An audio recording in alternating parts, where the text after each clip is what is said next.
আসসালামু আলাইকুম। Welcome to my channel SRN recipe. আজকে আমি আপনাদের সঙ্গে শেয়ার করব মেলা থেকে কিনতে পাওয়া যায় যে আলুর দম, সেরকম হুবহু একটি আলুর দমের রেসিপি। আর মেলার মামাদের থেকে আমি নিয়েছি একটি সিক্রেট মশলার রেসিপি। সেই মশলা দিয়ে আজকের এই আলুর দমটি আমি তৈরি করেছি। আর এই আলুর দমটি খেতে হুবহু মেলার মামাদের ওই আলুর দমের মতোই হয়েছে। চলুন তাহলে দেখিয়ে দিই কিভাবে তৈরি করেছি এই সুন্দর রেসিপিটি। এই রেসিপি তৈরি করার জন্য আমি নিয়েছি হাফ কেজি পরিমাণে ছোট নতুন আলু। আর এখানে আমি দুই ধরনের আলু নিয়েছি, লাল আলু এবং এই হলুদ আলু। দুটো আলুকেই আমি সুন্দরভাবে পরিষ্কার করে ধুয়ে নিয়েছি। এখন আমি আলুগুলোকে সিদ্ধ করব। সিদ্ধ করার জন্য একটি প্যানের মধ্যে দিয়েছি 1 লিটার পরিমাণে পানি। আর সেই সঙ্গে দিয়ে দিচ্ছি এখানে হাফ টেবিল চামচ পরিমাণে লবণ। পানির মধ্যে লবণগুলো দিয়ে আমি দিয়ে দিলাম আলুগুলোকে। এরপরে আমি 30 মিনিট ধরে আলুগুলোকে খুব ভালোভাবে সিদ্ধ করেছি। দেখুন সুন্দরভাবে আলু সিদ্ধ হয়ে গিয়েছে। এখন আমি একটি স্ট্রেনারের সাহায্যে এভাবে সবগুলো আলু তুলে নিচ্ছি। আলুগুলোকে খোসা ছাড়িয়ে আমি সাইডে রেখে একটি স্পেশাল মশলা রেডি করব। মেলার মামারা সাধারণত আলুর দমে একটি স্পেশাল মশলা ব্যবহার করে। আর সেই মশলাটি কিভাবে তৈরি করে সেটা এখন দেখিয়ে দিচ্ছি।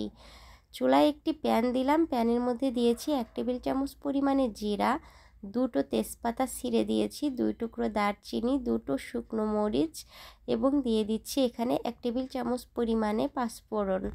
সবগুলো গোটা মশলাকে আমি একটু হালকা ফ্লেমে ভেজে নিচ্ছি।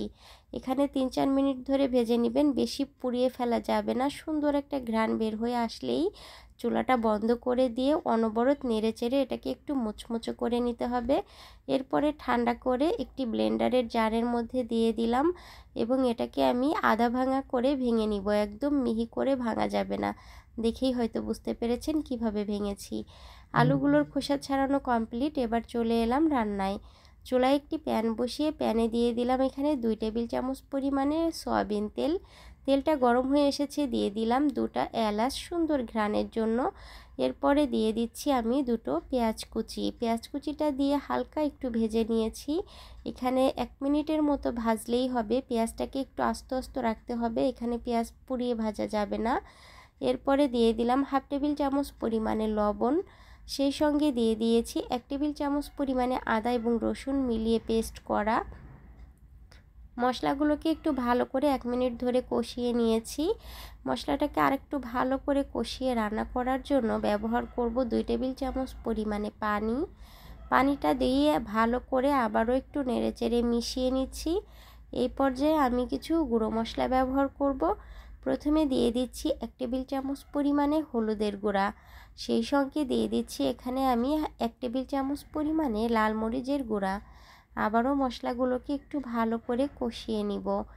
1 থেকে 2 মিনিট কষিয়ে নিয়েছি। এখন দিয়ে দিব সেই সিক্রেট মশলাটি, যেটি আমি আগে থেকে তৈরি করে রেখেছি। মশলাটা দিয়ে একটু অনবরত নেড়েচেড়ে এখানে 2-3 মিনিট ধরে আমি একটু কষিয়ে নিলাম। সুন্দর একটা ঘ্রাণ যখন বের হয়ে এসেছে, এখন আমি দিয়ে দিব আগে থেকে রেডি করে রাখা আলুগুলোকে দিয়ে আমি অনবরত নেড়েচেড়ে সুন্দরভাবে এই মশলার সঙ্গে কষিয়ে রান্না করব। এখানে আমি ঢাকনা ব্যবহার করব না। প্রথমে আলুকে ভালো করে মশলার সঙ্গে 2-3 মিনিট ধরে কষিয়ে নিয়েছি। দেখুন সুন্দর একটা কালার চলে এসেছে। এখন দিয়ে দিচ্ছি পেঁয়াজ কলি। এখানে আমি 1 টেবিল চামচ পরিমাণে, এখানে আমি 2টা পেঁয়াজ কলি ব্যবহার করেছি। আর দিয়ে দিলাম এখানে আমি 1 টেবিল চামচ পরিমাণে ধনিয়া পাতা কুচি। আর দিয়ে দিলাম 3টা মরিচ কুচি। এখানে কাঁচা মরিচ কুচি দিয়েছি। সুন্দর একটু ঝাল ঝাল আলুর দম খেতে বেশি মজা লাগে, এজন্য দিলাম। আপনারা যতটুকু ঝাল খাবেন সেই অনুযায়ী দিবেন। এখন ভালো করে একটু কষিয়ে নিয়েছি, ব্যাস। এবার ঢাকনা দিয়ে ঢেকে এটাকে একদম লো হিটে আমি 5 মিনিট রান্না করে নিব। এই আলুর দমে কোনো রকম পানি ব্যবহার করবেন না, যেহেতু আলু আগে থেকে সিদ্ধ করা, পানি দেওয়ার কোনো প্রয়োজন নেই। 5 মিনিট হয়ে গিয়েছে, ঢাকনাটা তুলে দেখিয়ে দিচ্ছি। মাশাআল্লাহ, দেখুন অসম্ভব সুন্দর একটা কালার চলে এসেছে এবং দেখেই বোঝা যাচ্ছে অসম্ভব সুন্দর একটা টেস্ট এসেছে এই সুন্দর আলুর দমে। এই আলুর দম রেসিপিটি ভীষণ সুস্বাদু হয়, বাসায় অবশ্যই একবার এভাবে ট্রাই করবেন।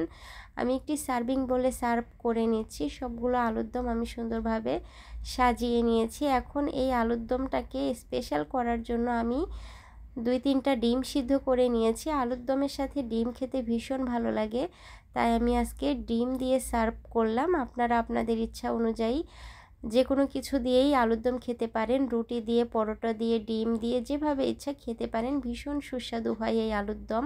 আলুর দমের এই সুন্দর রেসিপি দেখার জন্য অসংখ্য ধন্যবাদ। আমার এই রেসিপিটি ভালো লাগলে চ্যানেলটাকে সাবস্ক্রাইব করে পাশে থাকবেন। ভালো থাকবেন। আল্লাহ হাফেজ।